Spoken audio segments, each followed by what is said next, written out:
Hello, everyone. This is Kerwin, and welcome to another episode of What's Happening in Travel with Kushor and Kerwin. Kushor is not here today. So, this week we're going to talk about visas. And well, before we start talking about visas, my background today is the TWA airport terminal in JFK, because we're going to talk about international travel and going from country to country. And if you've never had a chance to go to the TWA terminal and now a hotel, go check it out. The hotel is ridiculously expensive. It's like $245 a night and up.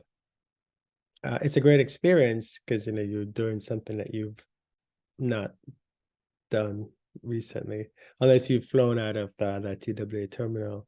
I flew out of there, might have been 2000, with a friend of mine who went on TWA to Cairo, Egypt. Great trip, amazing trip. This one they flew the 767, I think it was a 300 that flew across there. But today's topic, we're going to talk about visas. Now, the main part of the topic is talking about this week or last week over the weekend. The EU announced that effective next January 2024, you're going to need certain countries, including the United States, will require an authorization before you enter the 30 countries that are affected. But before we talk about that, let's just go back a little bit because we need to get some definitions. A visa is typically the physical document that you get to enter a country. So it's like a stamp.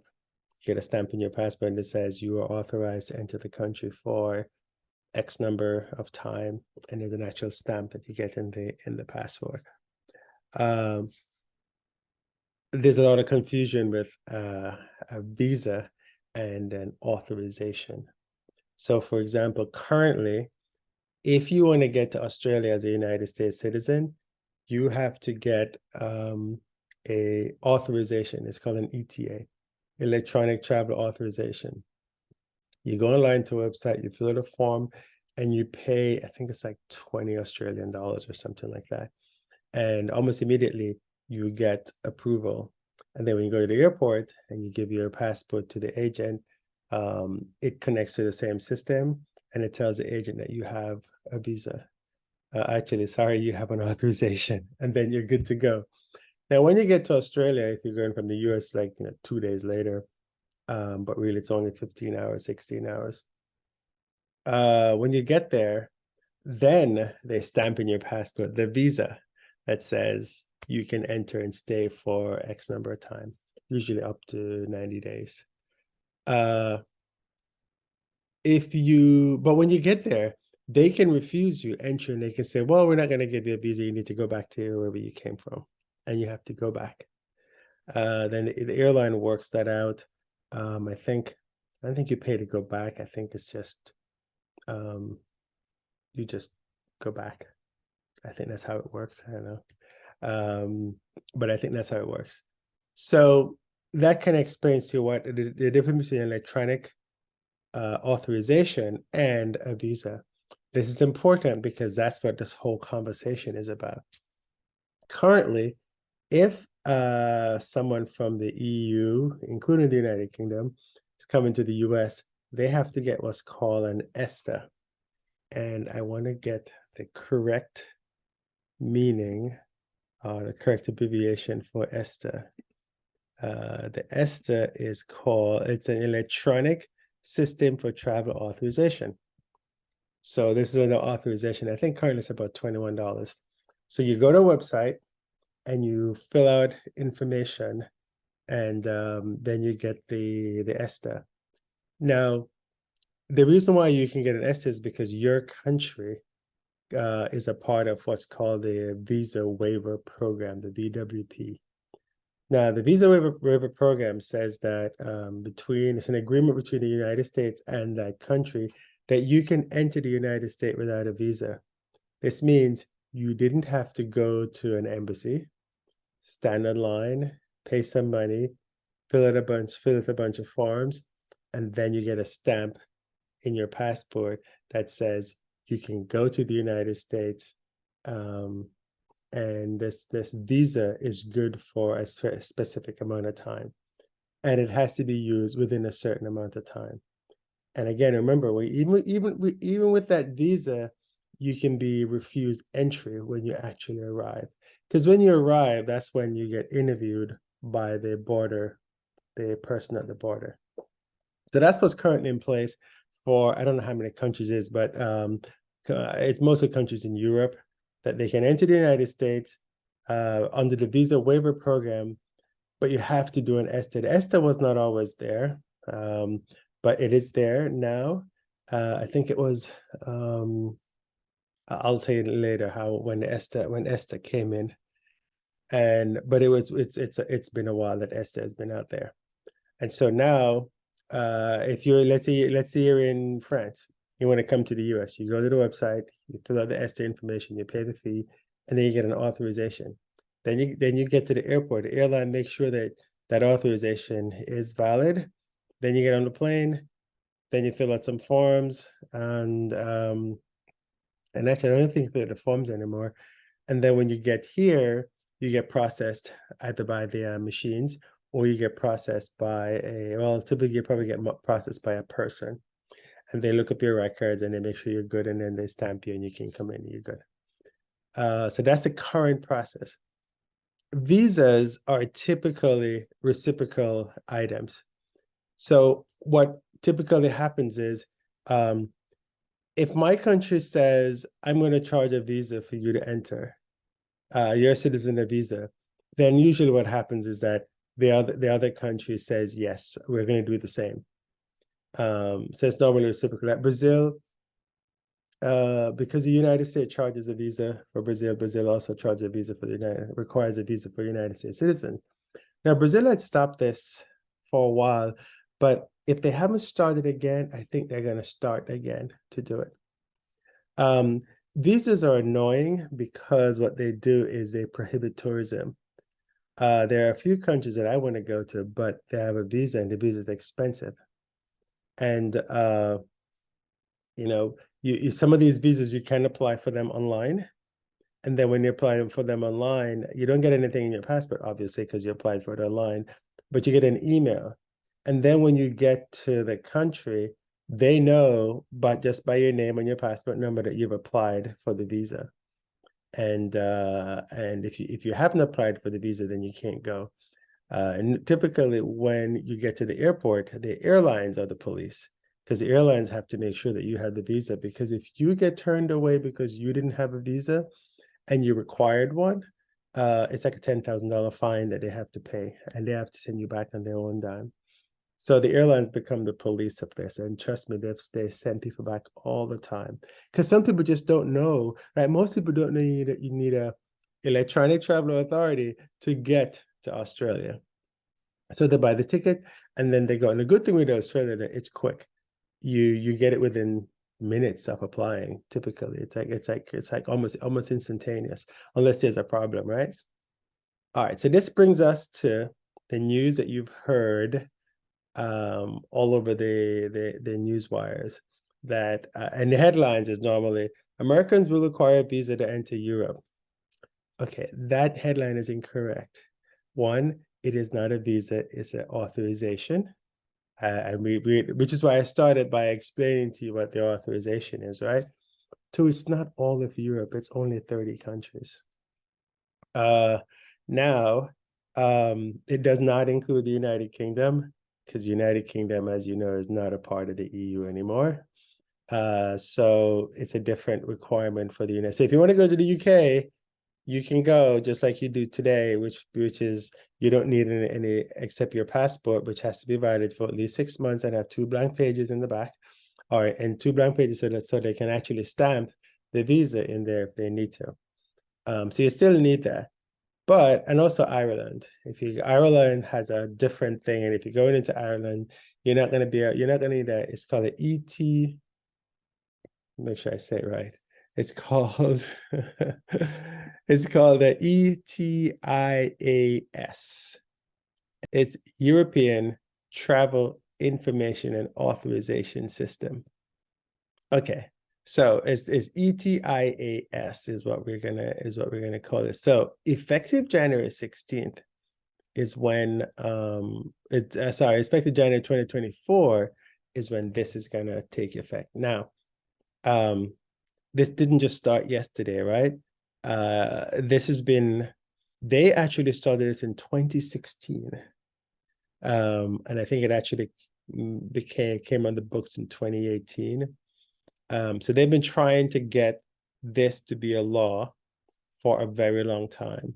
And some critics are saying that it's probably not going to go into effect in January 2024.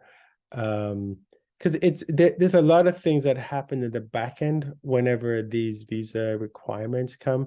And even when it does, there's like a 6-month period that it says that there's a 6-month grace period. Supposedly what that means is that if you don't know and you get to the airport, you can still travel without this authorization because you didn't know. But I guess that probably only works once.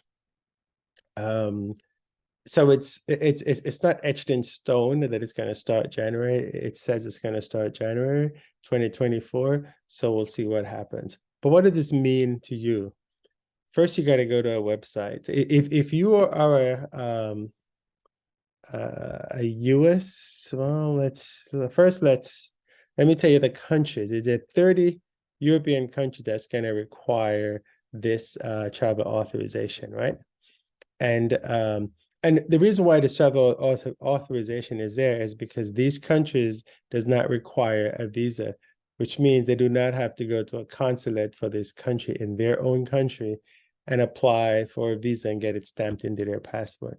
You still require your passport, and it still has to be valid for at least 6 months after your return date, and it still has to have blank pages so they can stamp the passports in there. Typically today, if you went to say France, they will stamp you because they need to, and then when you're leaving Europe, because you can go intra-Europe without showing your passport, and when you're leaving, then they stamp your passport again that you left. So the countries that you can go to are Austria, Belgium, Bulgaria, Croatia, Cyprus, Czech Republic, Denmark, Estonia, Finland, France, Germany, Greece, Hungary, Iceland, Italy, Latvia, Liechtenstein, Lithuania, Luxembourg, Malta, Netherlands, Norway, Poland, Portugal, Romania, Slovakia, Slovenia, Spain, Sweden, and Switzerland. So these are the 30 countries that require visa-exempt travelers to have the ETIAS travel authorization. Okay, so who needs an ETIAS before they travel? Effective January 2024. There are some countries. Now, not every country will require the ETIAS. Only the ones that have are visa exempt. Many countries, you have to have a visa to enter these 30 countries. So the countries that are currently visa exempt, i.e., you could have just gotten on a plane and go, and when you go, they process you at the border and then they give you your visa, i.e., they put a stamp in your passport and say you can enter. Now, these countries, it hasn't changed, but just in case, these are the countries that that if you're a citizen of this particular country, then you have to get an ETIAS travel authorization before you go. And by the way, this travel authorization is good for 3 years, and you only have to apply, or the life of your passport. So if your passport expires before 3 years, you got to get another one for the new passport. And you get it once, and then you're good to go. Okay, so and it costs, it's going to be $8. All right, so here we go. We got Albania, Antigua and Barbuda, Argentina, Australia, Bahamas, Barbados, Bosnia Herzegovina, Brazil, excuse me, Brunei, Canada, Chile, Colombia, Costa Rica, Dominica, El Salvador, Georgia, Grenada. It's interesting just reading this because I didn't realize a lot of these countries didn't need a visa to enter the 30 countries that they spoke of. So Guatemala, Honduras, Hong Kong, Israel, Japan, Kiribati, Macau, Malaysia, Marshall Islands, Mauritius, Mexico, Micronesia, Moldova, Montenegro, New Zealand, Nicaragua, North Macedonia, Palau, Panama, Paraguay, Peru, St. Kitts and Nevis, St. Lucia, St. Vincent and the Grenadines, Samoa, Serbia, Seychelles, Singapore, Solomon Islands, South Korea, Taiwan, Timor-Leste, Tonga, Trinidad and Tobago, Tuvalu, Ukraine, United Arab Emirates, United Kingdom, United States of America, Uruguay, and Venezuela. So all these countries, if you're from one of those countries and you want to go to Europe in January, currently, once that takes effect, you will need to get ETIAS travel authorization. Now they're saying that this travel authorization is not going to take it'll be quick just like the other ones, unless there's a problem. And if there's a problem, i.e., they need extra documentation or things like that, it may take up to 21 days or something like that. So if you're going to travel, just give yourself time, 30 days out, I'd say, and just apply for that so you have it, if that's going to be the case, right? You will hear a lot more as time progresses, but remember, it is not a visa, it is a travel authorization. Okay. So that takes care of the countries that you need to go. The United Kingdom and Ireland, the UK and Ireland is not going to require this document. Whatever's happening today for you, like if you're an American going to US or Ireland, UK or Ireland, you don't need anything except your passport. And a valid passport with at least 6 months on it is what you're going to need. And you take that in, you just take that to the airport when you go like you do today. So that's not going to change. So that takes care of UK and Ireland. We talk about who should apply.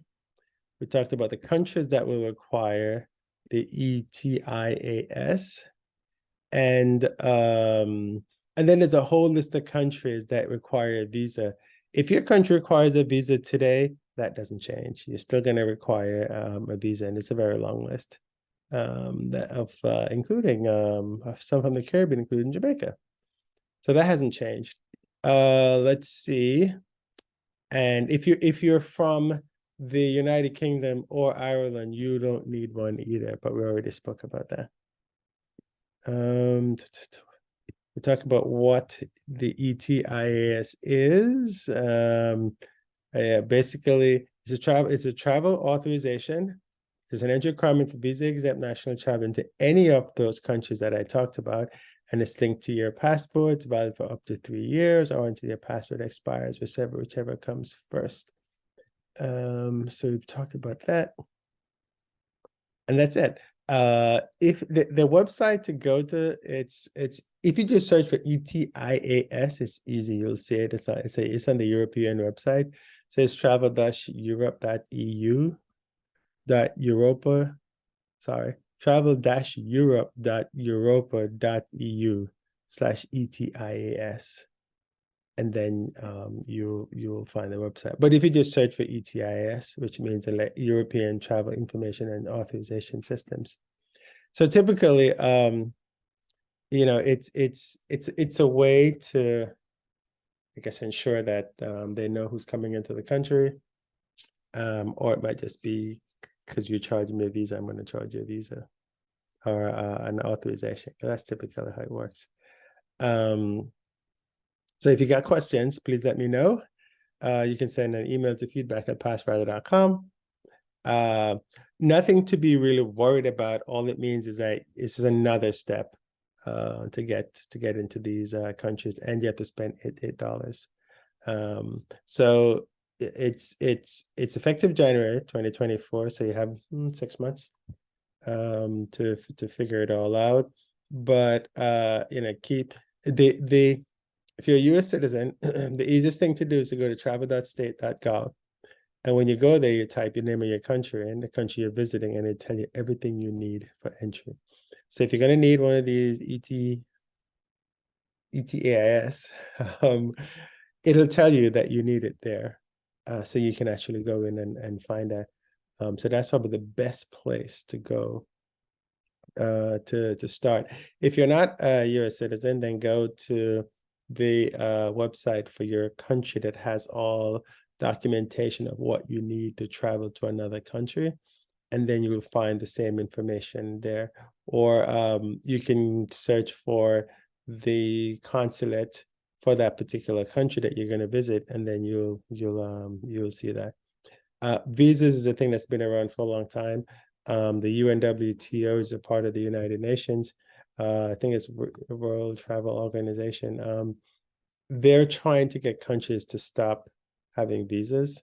So it's kind of weird that this authorization is coming up at this point when the UNWTO is trying to reduce visas. Because what happens is that visas stop people from going into other countries, and then what that does, that stops commerce. Yes, it gives money to the government, but it doesn't really the idea is that the money doesn't trickle down to the people in the country. So if you allow people to come in and visit your country freely, then the country will flourish more. Is kind of what they're saying. And I mean, when you enter a country, you pay departure taxes, you pay entry taxes. So the governments are getting some money from you coming into the country, and the visa is just another offense that stops people who actually want to visit. So if you get questions, let me know. feedback@passwriter.com, or go to passwriter.com, or leave me a message on social media or anything like that, and let me know what you think of the E. I'm just gonna keep messing this up, right? Of what you think of ETIAS, which means Electronic Travel Information and Authorization System. And not to be confused with ESTA, which is the United States version of that, which is the Electronic System for Travel Authorization. And that's all I have. Well, thank you so much for listening. I appreciate it. This is Kerwin with cruisenow2.com and passwriter.com. Have a great trip.